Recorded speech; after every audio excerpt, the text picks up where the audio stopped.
I Could hope be it's. I mean, I've allergies. been thinking it's allergies and sinuses because it's all like right here. Oh yeah, yeah. Um, but I mean, I could be. It could be a little bit sick. It's not the flu or COVID, at least. Maybe a cold at Oh. the very least. But Hmm. it's one of those where it's like, dang, I don't feel good. I kind of sound sexy. Oh yeah, okay.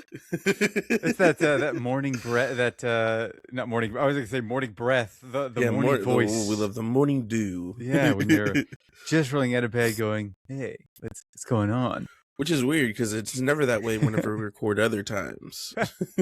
Yeah, usually we're just exhausted when we record these. But hey, everybody, Fair welcome. Well, enough. are we? Ooh, Are we not already? Welcome back.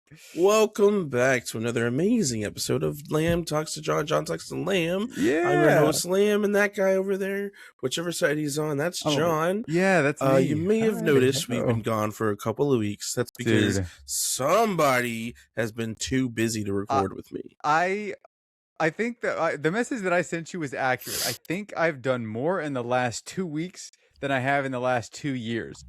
It's Which says a lot about it's John because he's been always doing something. crazy. I mean, okay, I don't even know really where to start.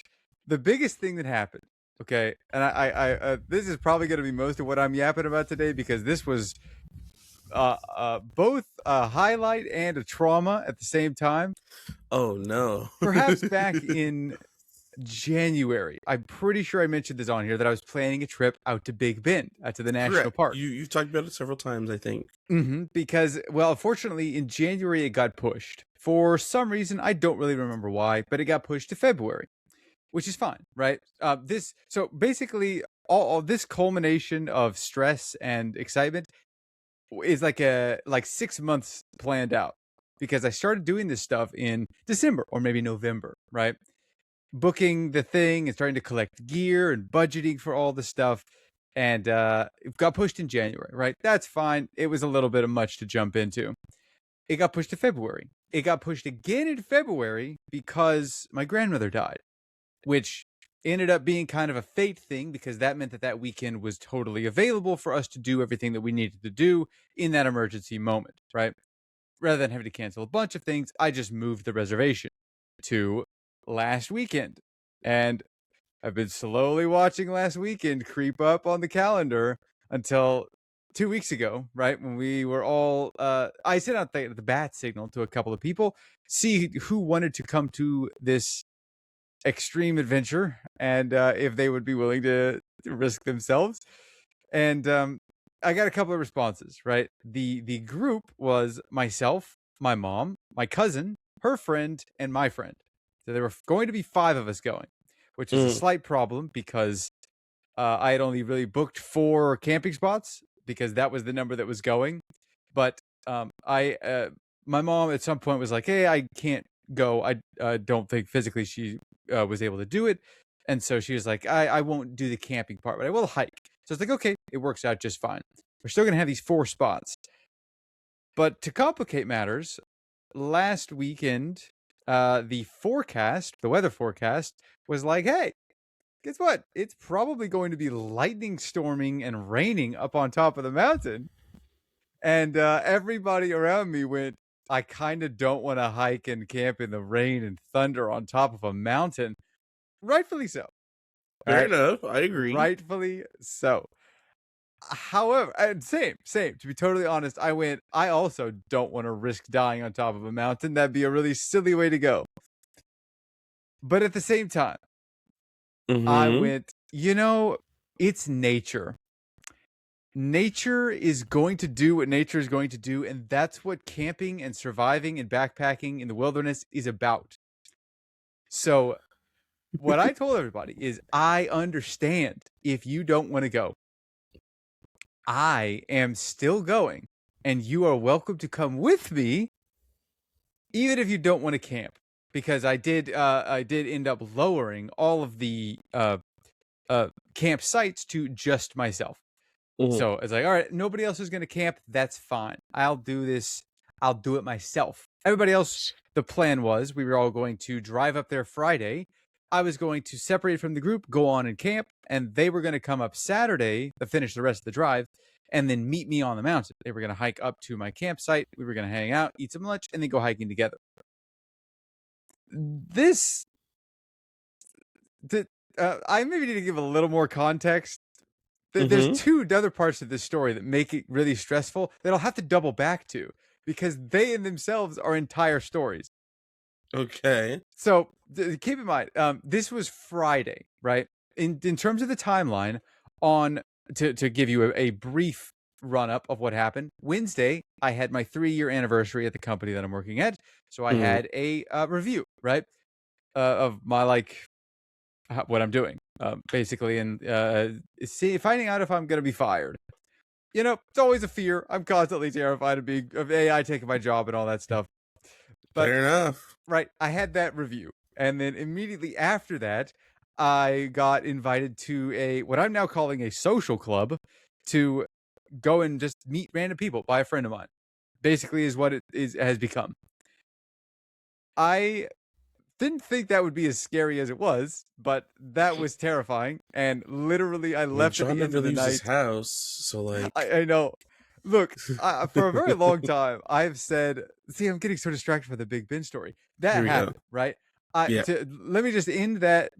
I'll button hook that by going, I left at the end of the night 2 margaritas deep and in tears. I left. What I the heck left the party. happened at the No, party? exactly. It wasn't even a party. It was like a dinner. It was, yeah. So That again, right? social event. Are you I are know. you okay? Like Exactly. actually? Right. I did leave in a little bit. They were happy tears. All right, they were happy tears. Oh. But I did leave in tears. It was crazy. Anyway, okay, if you say so. Thursday was a fine day. That was prep day. That was last final check. So that was, I worked a little bit in the morning, got the last of my hours in. Then we went and got food supplies for the trip, some last minute camping supplies. I needed to get it was going to be raining, so I needed to get a cover for my backpack. I got a little duck bag. And I also got a new waterproof footprint because I thought I might need that goes under the tent that I thought I might need. Didn't end up needing, which was great. Then went to bed at I don't know, like midnight. We had to be up at 5 because the drive out to Big Bend is 7 hours. Oh. Luckily, the friend that was going on the trip has a house like 3 hours from Big Bend. So this is how it happens in my head, right? I wake up, I make 2 cups of coffee and an entire bowl of ground beef and rice, pound it all in about 15 minutes, pack up the car, and drive for 4 hours straight to this place. Drop everybody else off, and then I split off. We didn't take any breaks, by the way. No breaks. I just drove the entire way through. It was kind of cool. Sounds exhausting already. It was. I was pretty bushwhacked already at this point because it was there were 4 of us in the car. It was me, my mom, my cousin, and her friend. And we brought the 2 dogs with us. We have 2 little pups, and we were like, well, we don't really want to leave them at the house by their lonesome for 3 days. So we decided to take them with us. Big Bend, terrifying, right? I've also never taken dogs on a trip before, and they've never gone on a trip. So this was their maiden voyage. Long trip. This was their maiden voyage as well. They did very good for the most part, except for one part, which happened the next day. But anyway, right. So I drop everybody else off, and then I go by the gas station and I buy 3 cans of Monster, only the white one because that's the only good one. That's the best Monster. And then proceed to drive 3 more hours to Big Bend. I then check in with the rangers that are there, and I'm like getting information about the mountain and like if there's anything I should be concerned about, and especially with like regards to the storms coming up. And bears are very active in the area. Black bears, black bears are very active in not panthers, cougars, right? So there's wildlife out there for sure. Right. Every campsite comes equipped with a steel box that you're supposed to put things that smell good into. So that's so they don't come searching for that. Yeah. Okay. They don't come bust in the middle of the night, including water. I didn't know water. I guess water has a scent to those animals, and there is no water in the mountains. Ironic because you didn't bring any. No, I actually. Well, okay. I learned a lot. I learned a lot when I was up there. But I don't want to get ahead of myself because the lessons that I learned began at the ranger station. Um, the guy, so I was like, "Hey, how long do you think this is going to take?" I got through at 1:30 ish. Uh, sunset was 7, I think. So I was like, okay, I have, 5 hours, 6 hours to get up to my campsite, which was around 7 miles away in terms of hiking, right? And the ranger was like, it's probably going to take you 4 hours if you're an experienced hiker, maybe five Goodness. hours if you are not experienced, or if like you're slower, right? And I went, okay, 4 to 5 hours. That means I could probably. What I said to it was like, do I have? I try to judge if I have time to take a nap before I go up, because, like I said, I've been up since 5. I got 5 hours of sleep. You've been driving the whole time. I was driving for 7 hours. I'm running on 2 cups of coffee.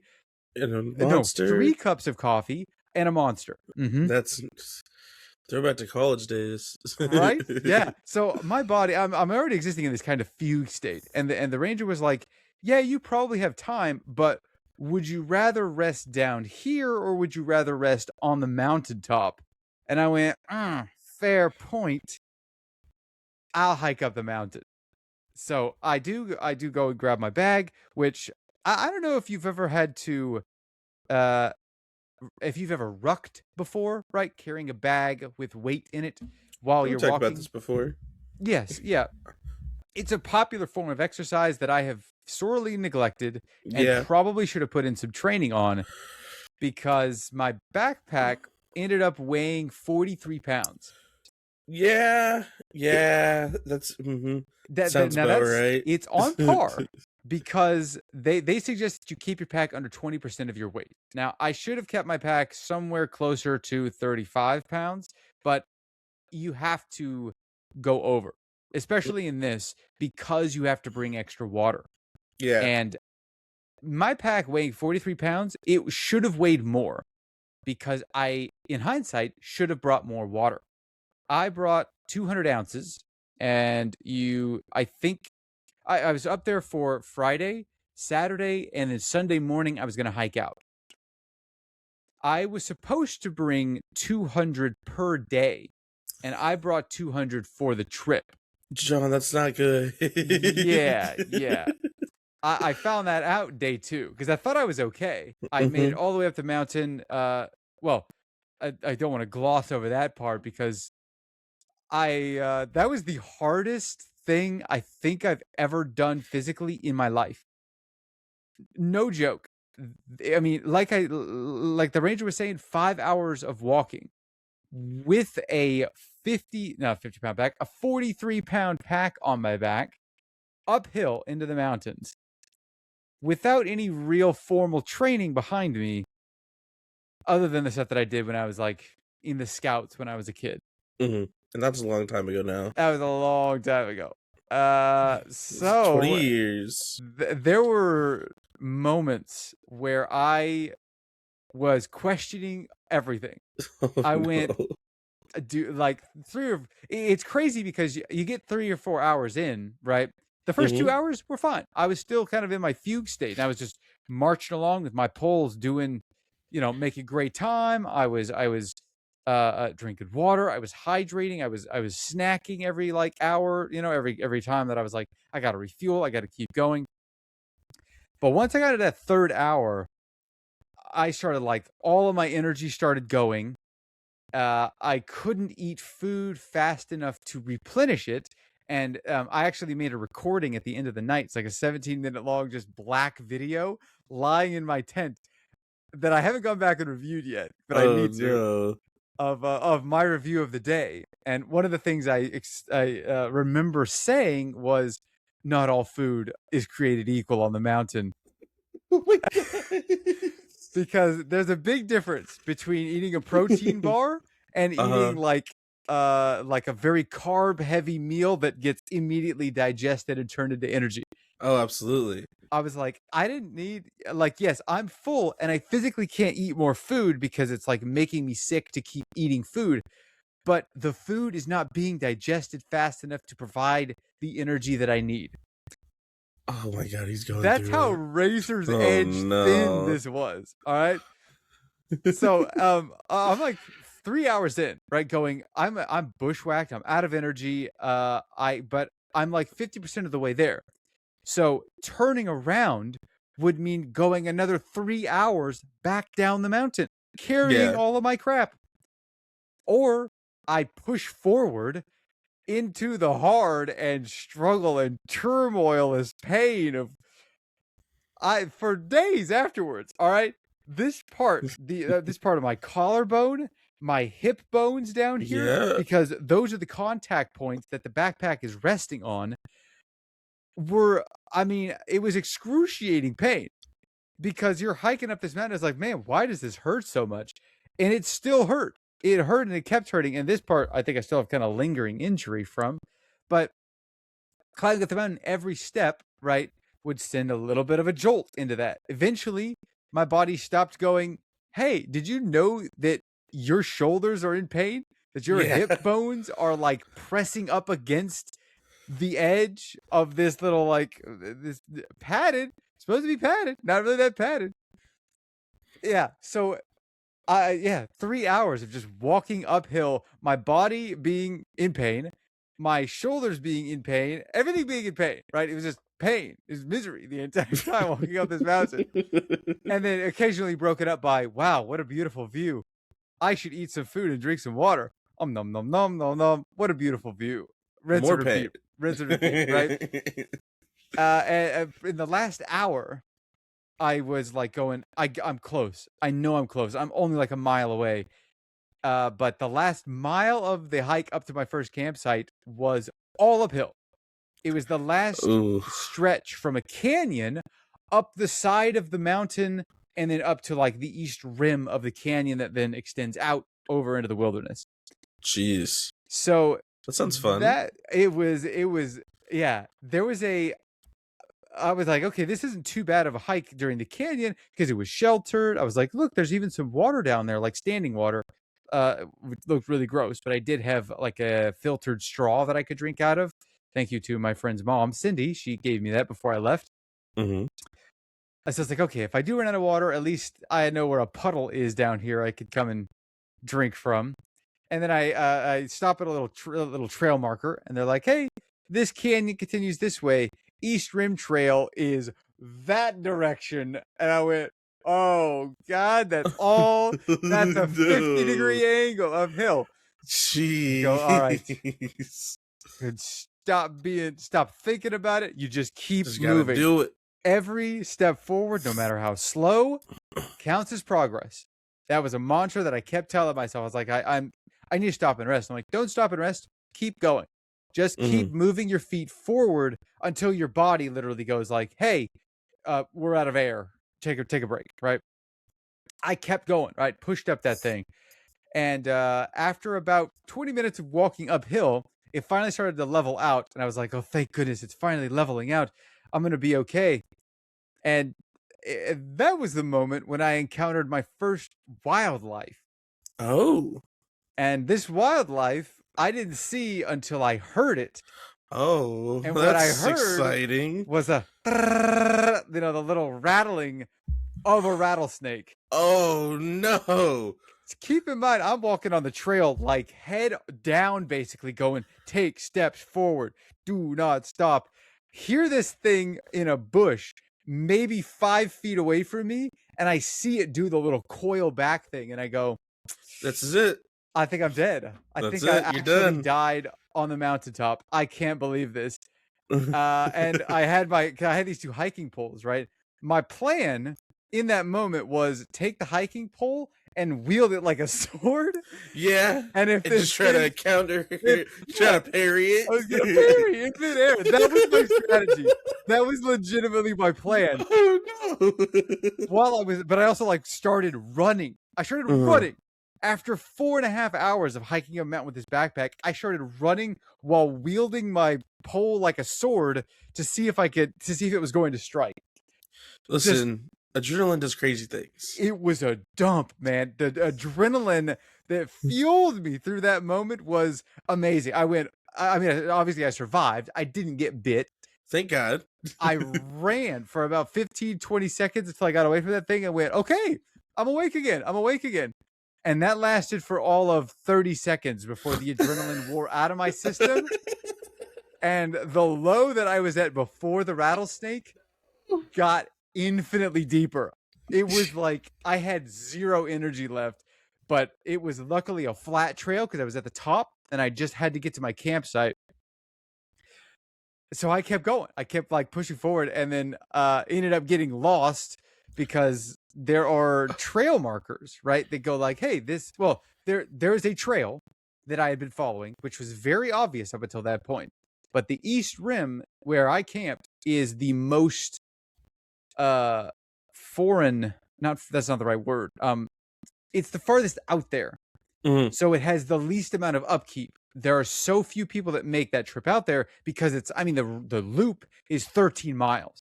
It's a crazy trip to make, but it's doable, I think, if you don't have like a big bag on. Oh, like you. Yeah, exactly. I mean, I had specifically planned, right, that night 1 I was doing half of it, night 2 I was doing the other half of it, and then night 3 I was just walking out, easy peasy.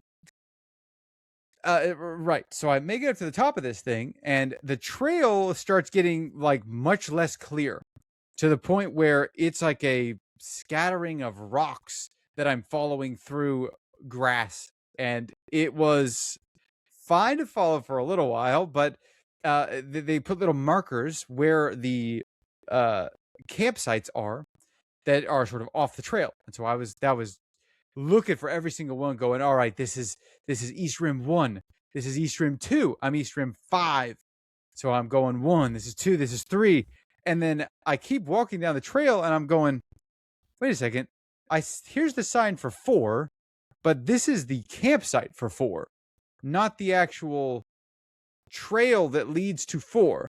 All of them were like marker on the road, and then you follow a small trail off to go to the campsite. So I was looking at that going, well, this is like different and weird, but I mean, maybe because I didn't see a sign and I didn't see the trail deviate. So I must just keep going forward. So I continue to move down the trail because I do see a trail that goes off of the campsite. And then I end up at an outlook, like a dead end overlook that was a gorgeous, gorgeous view, but was not my campsite and was, I don't know, in the middle of nowhere, not an official trail. And I had no idea where the trail was because by that point I had gone kind of off of the trail to this overlook. So I had to turn around. I stopped there for a minute and like took some video and took some pictures and went, I'm kind of lost. I had to turn back around. Keep in mind, this is at the end of the day. I'm like watching the sun starting to go down. I'm like, oh my God, I have to actually hurry to my campsite now because if I don't find it in the day, they said you won't find it at night. Oh yeah, definitely not. So I was like, at least I know where 4 is, and there's nobody at 4, so I could always camp here and just risk, just leave in the morning, right? But luckily, I did backtrack a little bit into some wildlands, got a little bit lost, turned around again, finally found the trail, and it turns out there was a fork in the road that I had just kept going straight, and I was supposed to go curve to the right, and that was where 4 was, and 5 was just up the road from there. So finally get there, right? Put all my stuff down, start putting my tent up. This tent is...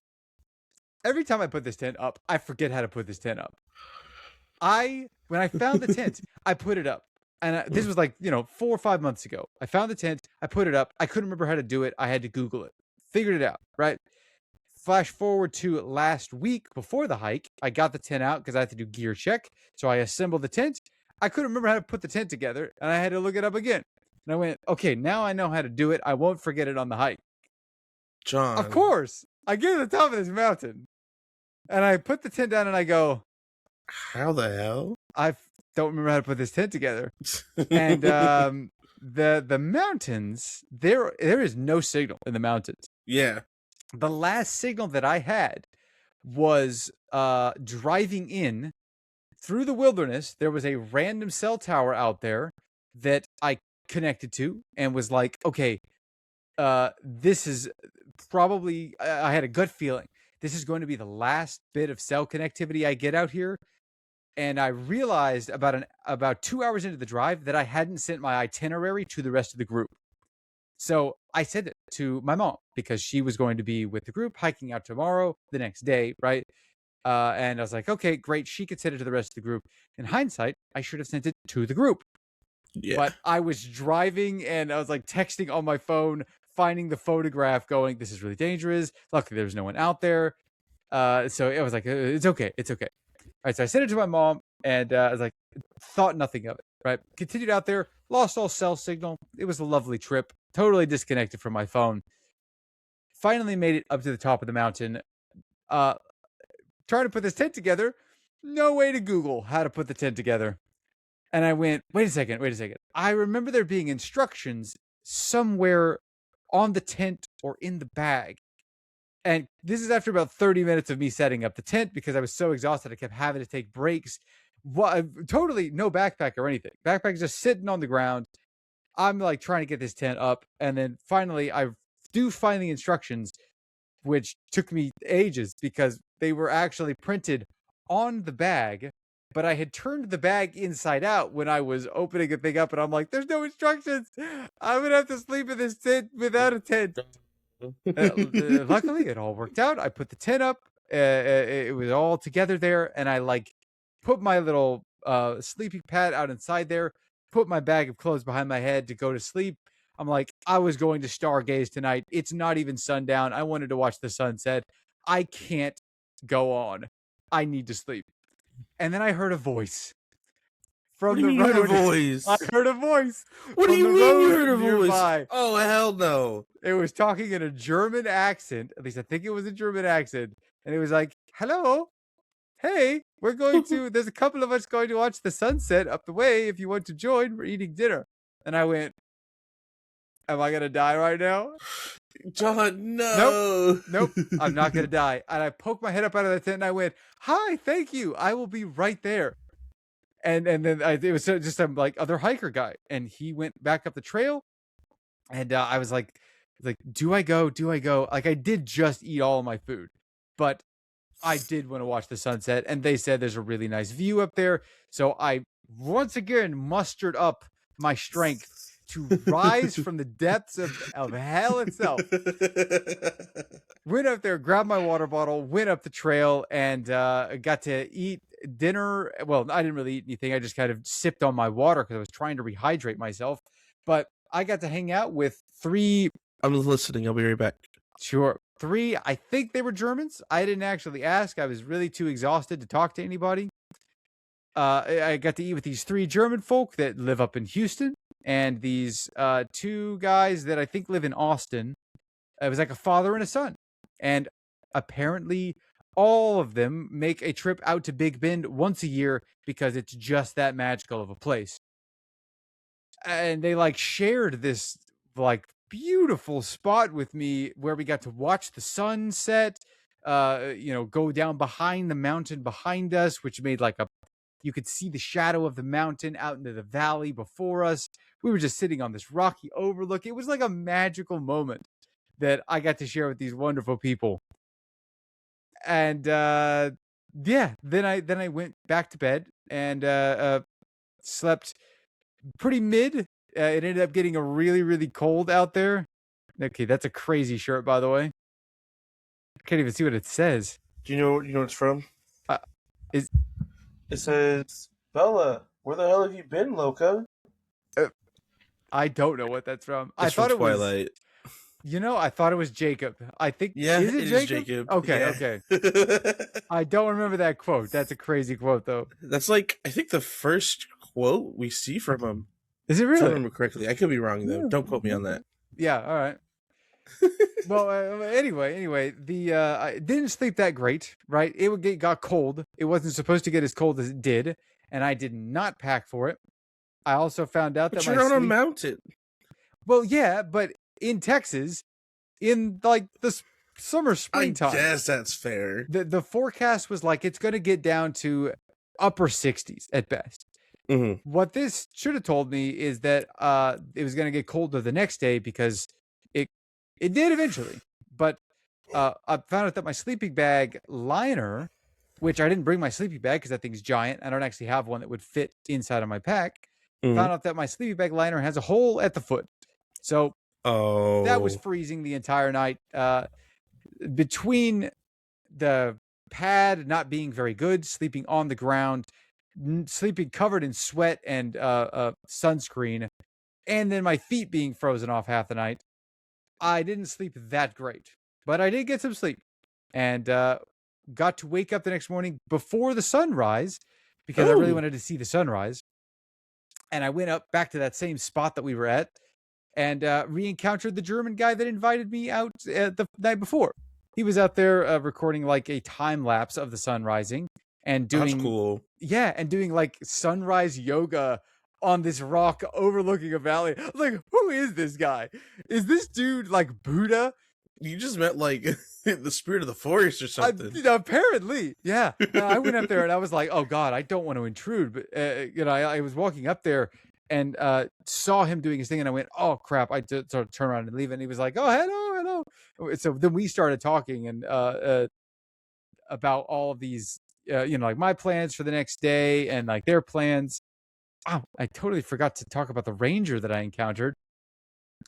But we had this cool little sunrise moment, but just me and this German dude, where we got to watch the sunrise, and he was stretching, and I was like, oh God, yeah, I need to stretch too, because my entire body was sore already. And I was like, I got another 6 mile walk ahead of me today. I'm gonna need to stretch. And so I was kind of doing some stretches off to the side, watching the sunrise.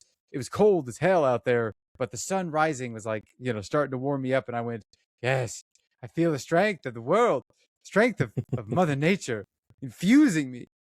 The pain that I had been using to fuel myself forward was being washed away by the lovely nature and warmth of the sun. You And get it. after the You sun, understand. yeah, after the sun rose, I was just kind of munching on some like trail mix. We went our separate ways, and he was like, "Godspeed, good luck." And I remember that what he told me was, he's like, "I hope your friends don't ditch you again," because I was explaining that there were supposed to be 4 of us camping, and that all the rest of them had backed out because of storms and whatnot, and all of the other, these other professional backpackers were like, they were 100% with me, where they were like, yeah, it might. So what? Do it anyway. That was one of the, because I was like, do I cancel? Flashing back to before we left, I was like, do I cancel this? Do I postpone it? And I was Googling, like, hey, when do you cancel trips for weather? And overwhelmingly, the response was, we don't. You go anyway, and you plan for it, and you prepare for it, and when it happens, it happens. It's nature. Yeah. And I was like, that's it. That's just, that's the mentality that I have to have for this. It was a go with the flow, seat of the pants, adapt on the fly. You can't prepare for everything, because you can't think of everything.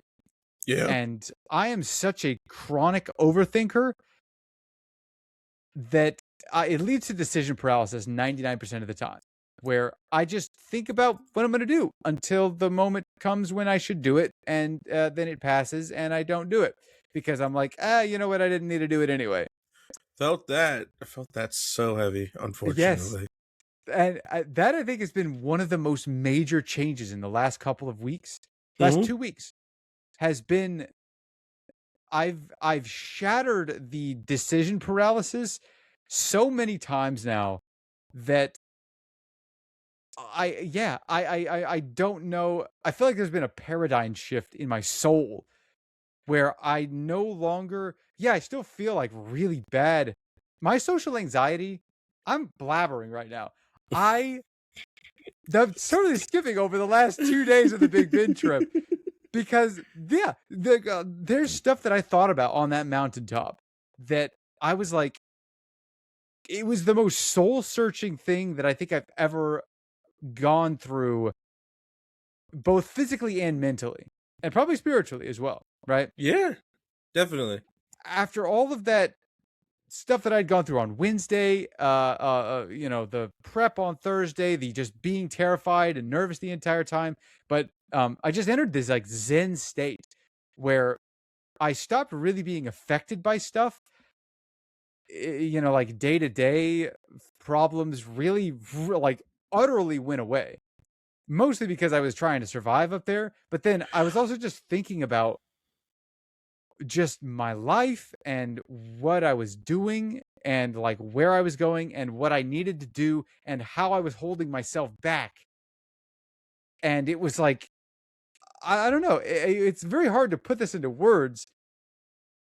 The like doors I felt opened up inside of me where I just went, I just like don't know why I was holding myself back so much. I would always, every time, and even now, I still get this feeling where, oh yeah, okay, God, there's so much. Take Okay, your time. You there got plenty of is, it.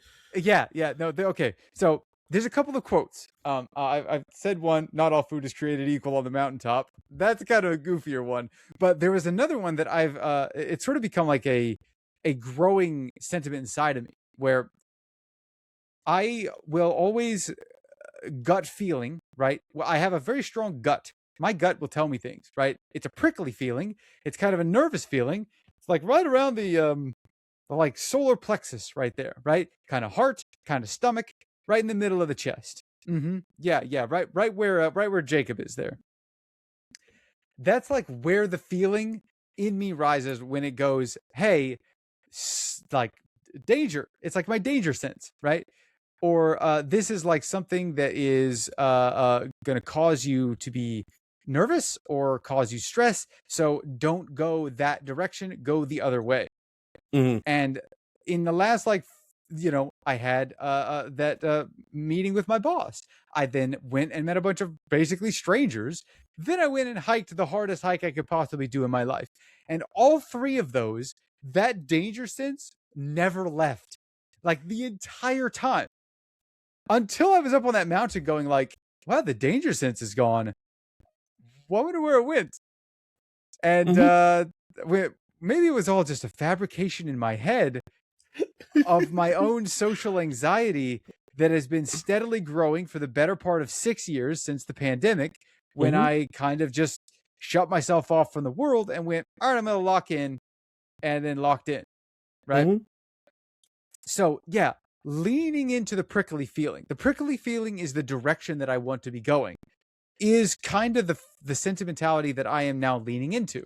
Mm-hmm. So trying to think of my next scary thing. Like I'm already trying to plan another trip because I have decided that I'm going to do one big thing a month for the next year and maybe Yeah. beyond, but I want to do it for a minimum of a year, right? Because there have been at least once in the past 2 years, right? I got a notification. I track data, right? I have my little smart ring. I track food. I track sleep. I track all of this stuff so that I'm in control of it. And there was a month, where I got a notification at the end that was like, hey, congratulations on hitting your metrics every day this month. And I went, oh, that's so Nice. sick. I can't believe how locked in I am. And then I looked back and I went, wow, I was really locked in. I did the exact same thing for a month straight. Every Mm-hmm. single day was identical, Mm-hmm. which was good for what I needed it for, but bad in terms of life experience, right? 100% agree. I get that. Yeah. So now I've decided that I will no longer allow myself to go a month locked in, even if that's good. And part of this has to do with, I know last episode I talked about how I don't want to talk about fitness anymore, but all of Mm-hmm. that stemmed from that, right? Yeah. I needed that month to locked in. That's good because weight loss is such a long thing. Getting stronger is such a long thing to do. But I've come to realize this year that my time horizon for this stuff is no longer what I thought it was. Mm-hmm. Right? I'm no longer looking at it's no longer the idea of, hey, I have, 3 more years of weight loss ahead of me. Don't rush it. Don't be impatient. Now I'm like, oh, I don't have 3 more years of weight loss. But I also can't rush it because my body can't do what I was doing. So all of my goals and timelines that were based on that one goal, right? Like, I'm not going to do XYZ until after I've lost the weight, Yeah. until after I've gotten stronger. It went, none of those metrics matter anymore. You just have to do it because this is now a lifelong thing that I have to just maintain and keep Yeah. up and don't slip back into old habits and not allow them to spiral out of control. This is all on the mountaintop. This is Mhm. all stuff that's running through my head while I'm lying in this bed at the end of the night going, I am so exhausted. Why did I do this to myself? And then I went, oh, this is why. And right before I went to bed, like I said, I recorded a 17-minute long breakdown of the day and my thoughts. It was just like a little journal diary entry that I recorded right before I passed out on the bed. And yeah. So, but to not to leave out any details from that Colorado Bend, not the Colorado Bend, the Big Bend day one, I encountered a ranger up there, right? He was coming down the mountain. I was going up the mountain, and I didn't realize he was a ranger at first. He was just like, you kind of say hi to people on the trail. I hadn't seen anybody in a little while because I was getting close to my campsite.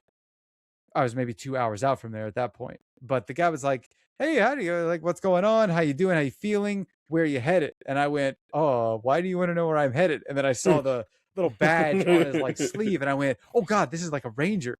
And I went, "Oh, I'm going to like East Rim 5." And he pulled out a paper checklist, and he went, "East Rim 5. What's your name?" I went, "John." He's like, "Aha, yes, there you are." Checked me off the list, and then he went, "So the rest of your team abandoned you, huh?" Oh And I went, no. "Oh my God." And I was like, it was a very double, it was a gut punch because on Mhm. one hand I went, thank God somebody knows I'm up here and is like watching out for me basically. And but on the other hand, I went, yeah, I mean, well, what I said was, yeah, there were extenuating circumstances and the weather. And he went, I get it. I get it. I went, okay, so this dude definitely saw me book this in January, move it to February, and then lower the number of people on the little restriction thing or the reservation from 4 to 1. He watched that whole journey They were and monitoring then you from the beginning to the end. yes, and then saw me on the mountaintop and went, well, there he is. This is the one. I'm glad at least he made it. Right, yes, exactly. It was yeah, it was such a feeling of relief that like, okay, these rangers, okay, all right, this is totally unrelated, but it's not totally unrelated. I'm I'm also in talks to go out to Utah with some of my friends up from Dallas, Mm. which is going to be like a really big trip that they're talking about and I'm talking about. And we're like, hey, this would be really cool if we do. But I was looking into the campsites up there, and I wasn't sure because there's a lot of them, right? And Utah is 18 hours away, so I didn't want to make a weird trip plan itinerary and then it'd be bad. So I emailed the people. I emailed the rangers, and I was like, hey, I'm planning a trip out there with some friends. I'm looking at a couple of sites. Are there any that you recommend? Because I'm like a little bit overwhelmed by your website. And the Rangers sent back the most cop out, spirit of nature email. What they said was basically like, we're not going to make recommendations because you figuring it out is half of the experience. That's And so I went, funny. okay, all right, you ascended nature loving bastard. Fine, I'll figure it out myself. You know I what? don't know. That's Yeah, fine. Just lean into that gut feeling. yeah, exactly. I've never interacted with their reservation system prior to Big Bend. It's such a disaster. You can't tell anything on there. There's no like, you have to open up like 3 screens just to be able to understand like where the trail is in comparison to the campsite and the other campsite. Yeah, it's an absolute crazy mess. But I got to do it again for this Zion trip if we're going out there, which I think would be really, really cool. Mhm. and I have to start actually training for because that's going to be way more intense than Big Bend. But anyway, right, getting off track.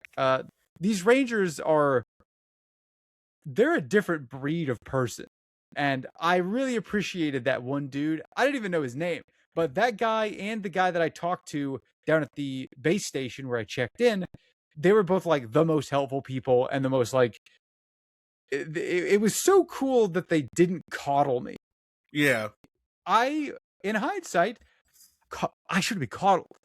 They should have gone like they didn't even ask me like what my hiking experience was. They didn't ask if I had any gear, Just like, anything like yeah, that. this is what you need to do. This is where you need to go. You got this. Literally. They gave me a little green slip of paper and they went, "Don't bury your poop. Carry it out with you. The bears will find it. This, and this. Go, have fun."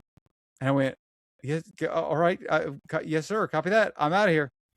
That Bailed. means when the other guy found you, it wasn't it wasn't just a check-in. That was so he made it. That's good. He's alive. Basically, yeah, yeah. And I was just so appreciative to that dude, and but I was also kind of terrified at the moment because I didn't know who he was until I saw the badge. But yeah, anyway, that was like day one in a nutshell. I vaguely saw the stars because I did want to go stargazing, Mhm. but it was so cold in the middle of the night that I kind of don't want to get out of this tent. So, but I did have to pee. So I went up to pee and I looked up and I went, "Wow, that's gorgeous. That's I have to cool. come back." Gotta go back. Yep. And then went back into the tent and huddled up and tried to get warm. Flash forward to day two, right? Pack up all my stuff, get back on the trail, say goodbye to the German guy because, we did some sun salutations together. They And then, kissed you guys. yeah, we made sweet, passionate love on the mountaintop. No, I'm pretty sure he was out there with his wife. I don't know who that was, but yeah. Listen. When the call of nature gets to you, Yeah. Hey, what I did say, what happens on what happens on the comes on the bend Big Ben, stays on the stays on the bins. bend.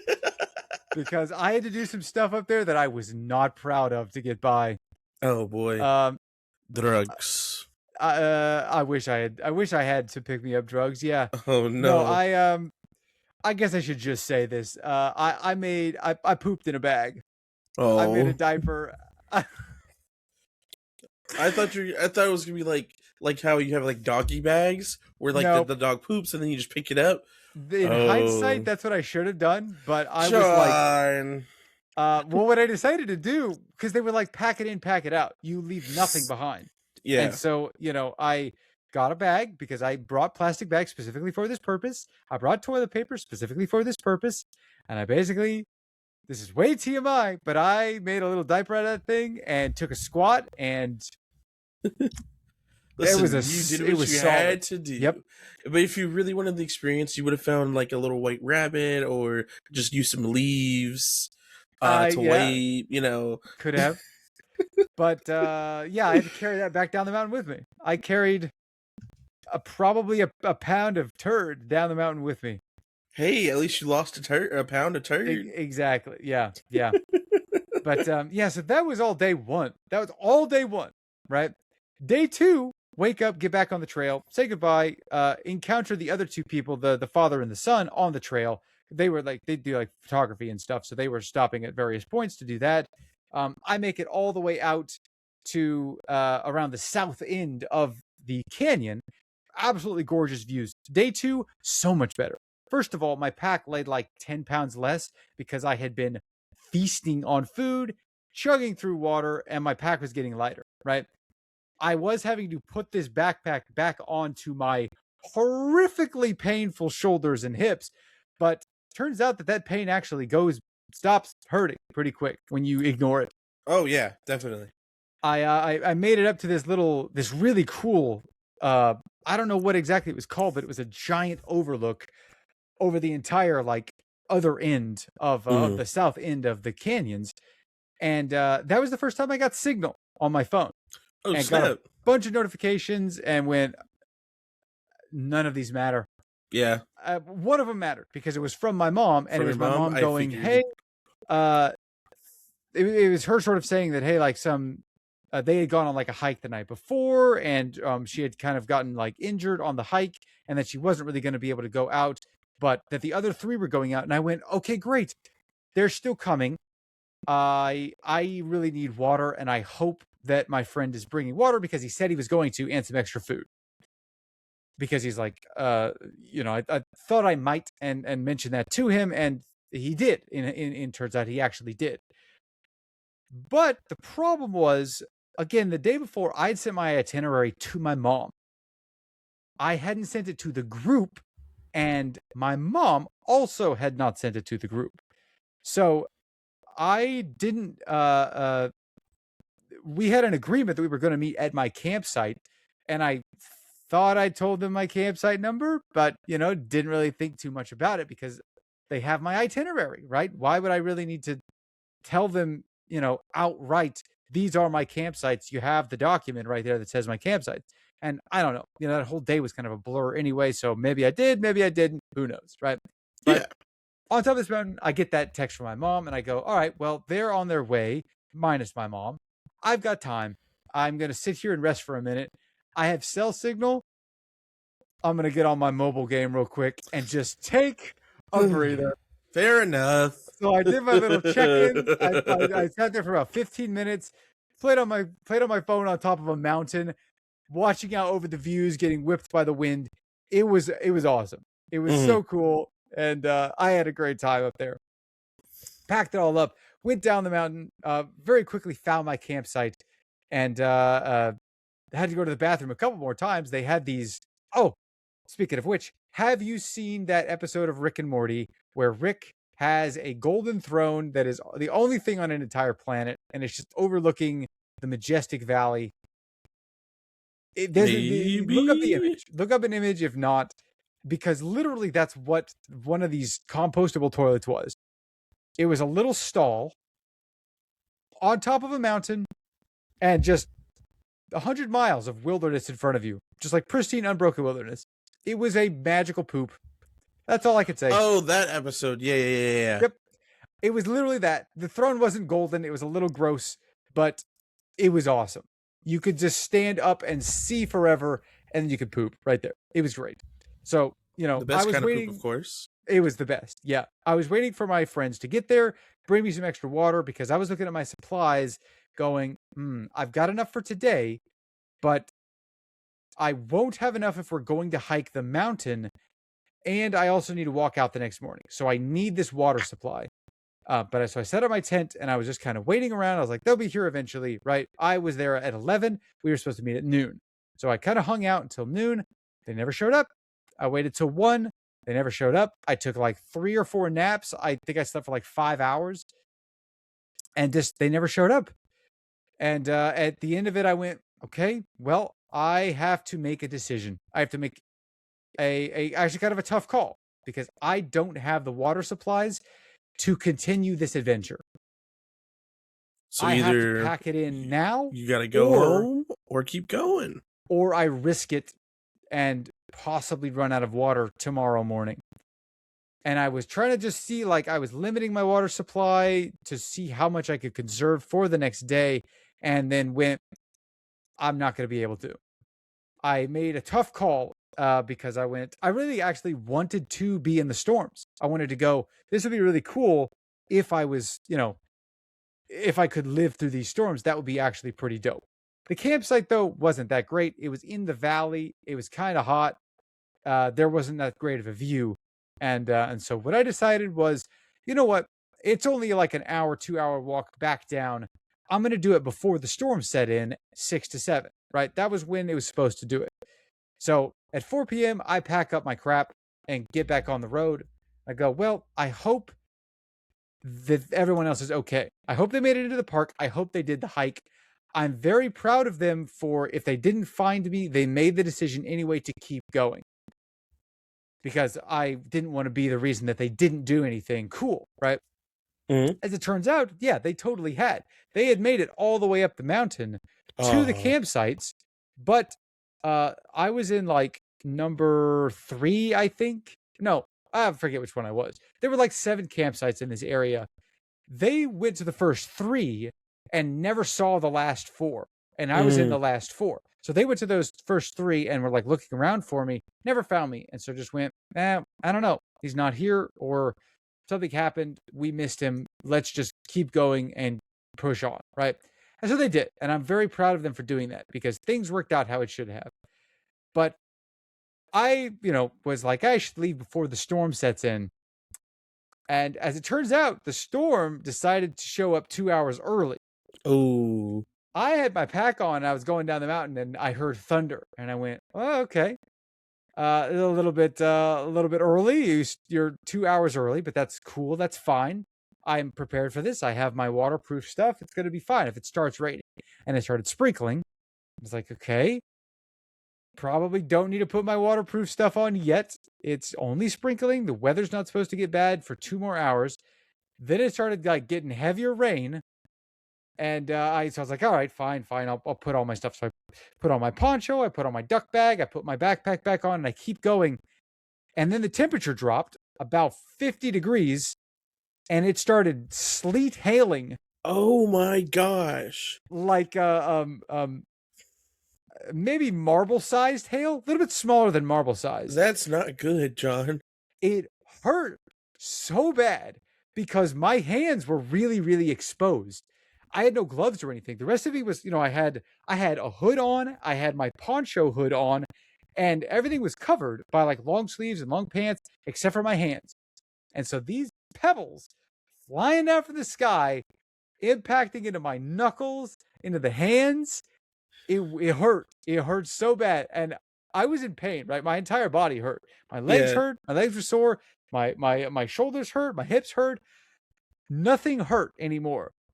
Except my hands. Then they were just in the most pain I've ever been in. And I was just like, it was flash flooding as well because it was dumping buckets of rain. Goodness. So I'm walking through like, I don't know, 3 or 4 inch deep, muddy water, full of hail, trying not to slip, trying not to lose the trail, barely able to see anything, going, if I slip and fall and hurt myself, I don't have the supplies to survive in this emergency moment. But I kept going and didn't slip and fall, and made it through the end of the hail because eventually it did stop, and I encountered 2 other people on the trail. They were like out there, and I went, "What the hell was that?" and the guy, it was a guy and a girl. I don't know what their relationship was, but they were like, "Yeah, this is crazy." I'm pretty sure it was the girl's first time ever doing this kind of stuff. The guy was like, "Yeah, this never happens out here. It's kind of a magical moment. We got to like appreciate it for what it is." And I went, "You're right. You're right.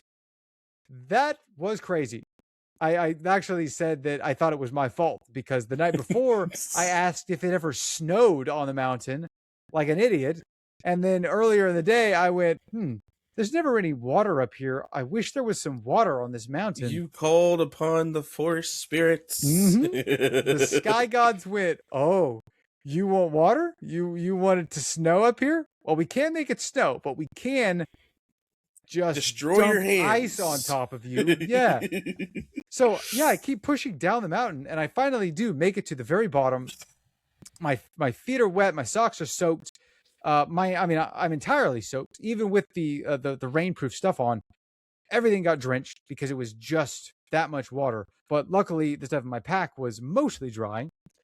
Make it all the way down the mountain, and I'm looking around at these people down at the bottom, going, I don't want to diminish anybody else's struggle, but that was the hardest thing I've ever done. Mm-hmm. And how many of I was looking at the people, not, some of them are just staying in like the motel that's there, just like looking at doing the easy trails that are there, which like, no problem to them. But how many people were even capable of doing what I just did, of surviving what I just did? Mm-hmm. The sense of accomplishment that I still feel in this moment. I'm like, I don't know if any of my friends could have done that. I couldn't. Like, I can tell you that. I probably in hindsight shouldn't have. That was so dangerous what I did. But I was like, especially I was taking a first time hiker backpacker up there with us. Mm-hmm. She would have been in shambles. Probably both of them, my cousin and her friend would have been devastated. They probably wouldn't have made it. My friend might have made it. I mean, the only reason I made it was because I was at some point going, you have to keep going, because if you Yeah. turn back, what does that mean for you what are you as a person if you turn back at this point? So yeah, it was beyond physical at that point. It was like a spiritual and just, yeah, brutal experience. It was eye-opening to my own limits in a very, very, very cool way. That's And I cool. got to talk with this guy. Like, I made it all the way down to my car, dumped all my stuff in my car, and there was this guy right next to me that was packing up and getting ready to go do something. And Another forest spirit. yeah, and he just watched me come off of this little trail and basically collapsed into the back of the car, drenched in rain, covered in mud, just taking off layers of gross. And he went, yeah, you get caught out in the weather? And I went, something like that. Yeah, I started hailing up there. I didn't see any hail down here. It was me and two other people that got just dumped on top of the mountain. As it turns out, not true, because everybody up there, including my friends, got hailed on. Okay. They were just higher up on the mountain than me, so they were even more exposed. And I got to hear their half of the story later. We don't have time for me to get into that today, but it was, yeah. So I was just kind of recounting to this guy, and I was like, yeah, I stayed on the East Rim, and then in the valley. I was going to stay in the valley, but I decided to come down early because I ran out of water.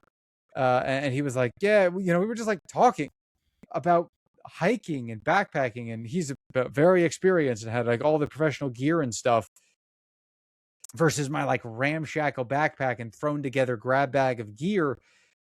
And yeah, and so he was just like, yeah, I'm doing like an easy hike, and then I'm gonna go hike up to my campsite. And I went, dude, that was really cool. I hope it goes well for you with this weather setting in. Yeah.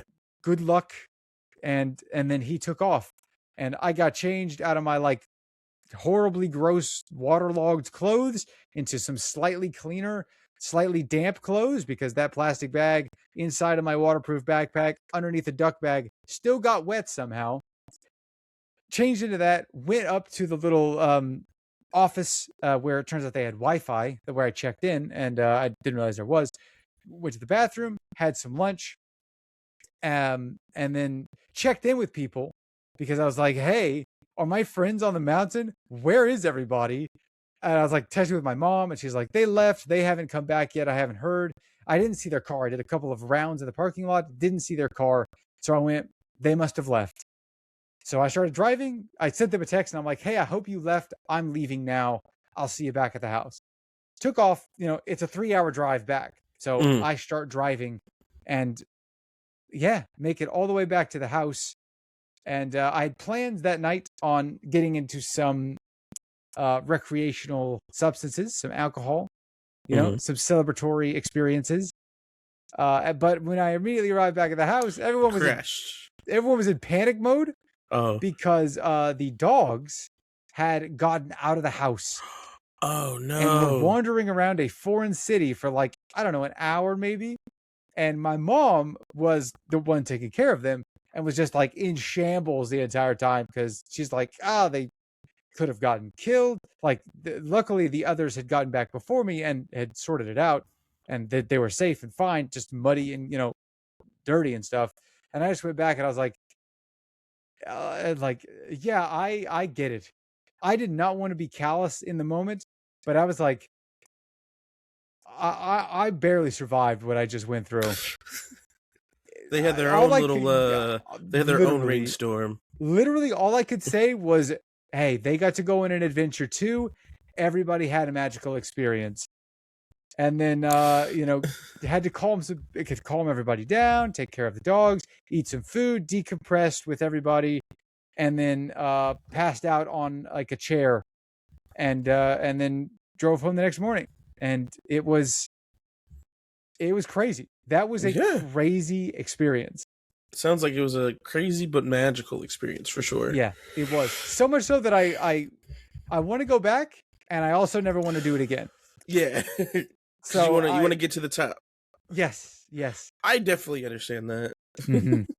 I And can't say. I can't believe it. I just talked for an hour straight about this, and Yeah, I I didn't mean, even I get can through the believe it. other half of the story, which was the other point of view.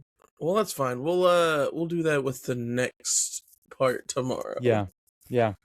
Uh, I just sat here and listened to you talk about your story. I Oh, wasn't that. very I didn't say much because I was one fighting to stay awake. In the first half because I was still waking up, and then sure, two, I was hella engaged. dude. It was an adventure for Yo, sure. to say the And least. like I said, I'm gonna try and do an adventure once a month.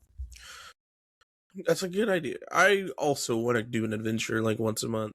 Maybe Yeah, not to that extent. I agree. I don't want to do uh, that crazy again. I got to work myself back up. yeah, yeah, So yeah. that's gonna be the plan. Mine is more so just going out and doing something. Yeah, Because I agree with the doing the same thing for a month. I don't do much, yeah. and I Life need has to a break weird out of way. that. If it's a weird way of once you get into a routine, it's hard to break out of that routine. 100%. Mm-hmm. But yeah, I guess the only thing I can really say is I relate to half the things that you said.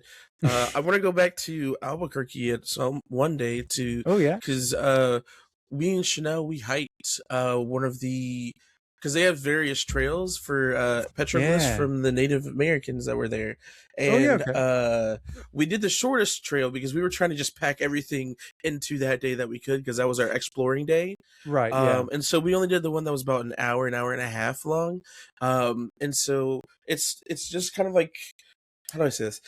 It's almost like there's like three different trails for this part, and it just kind of goes like this.